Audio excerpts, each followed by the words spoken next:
বন্ধুরা, রয় রবীন্দ্র মুক্ত একাডেমিতে তোমাদের সবাইকে স্বাগত জানাই। আজকে আমি তোমাদের উচ্চ মাধ্যমিকের পরিবেশবিদ্যা বিষয়ের 2026 সালের জন্য কি প্রশ্ন ইম্পর্টেন্ট সেগুলো তোমাদেরকে বলে দেব। তো তোমরা কেউ ভিডিওটাকে স্কিপ করবে না, একদম শেষ পর্যন্ত দেখবে। যদি স্কিপ করো তোমরাই লস করবে, তো তোমরা ডিসাইড করো তোমরা কি করবে। তো চলো তাহলে আজকের ভিডিওটা শুরু করা যাক। একের দাগে আছে মিনামাটা ও ইতাই রোগের কারণ কি।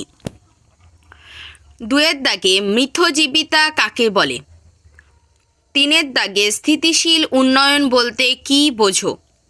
চারের দাগে আলোক রাসায়নিক ধোঁয়াশা কি। তো বন্ধুরা, তোমাদের জন্য একটি গুরুত্বপূর্ণ ঘোষণা। মাধ্যমিক এবং উচ্চ মাধ্যমিকে সমস্ত সাবজেক্টের নোট এবং সাজেশন খুবই স্বল্প মূল্যে তোমরা আমাদের কাছে পেয়ে যাবে।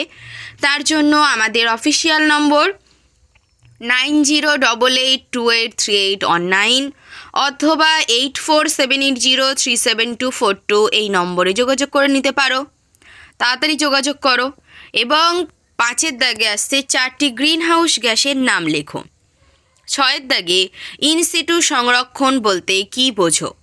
7এর দাগে শ্বেত বিপ্লব ও নীল বিপ্লব কিসের সাথে সম্পর্কিত।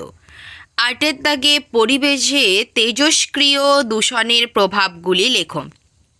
9এর দাগে বন্যপ্রাণী সংরক্ষণের উপায়গুলি উল্লেখ করো। এবং 10এর দাগ বায়োডাইভার্সিটি হটস্পট নির্ধারণের শর্তগুলি উল্লেখ করো। তো এই ছিল আজকে তোমাদের ভিডিওটা যদি ভালো লেগে থাকে তাহলে অবশ্যই একটা লাইক করে দেবে এবং কমেন্ট করে অবশ্যই জানাতে ভুলবে না যে তোমাদের কেমন লেগেছে, এবং চ্যানেলটিকে সাবস্ক্রাইব করে বেল আইকনটি অল করে রাখবে যাতে আমাদের ভিডিও সবার আগে তোমাদের কাছে পৌঁছে যায়। তো আজকে ভিডিওটা এই পর্যন্ত, দেখা হচ্ছে পরের ভিডিওতে।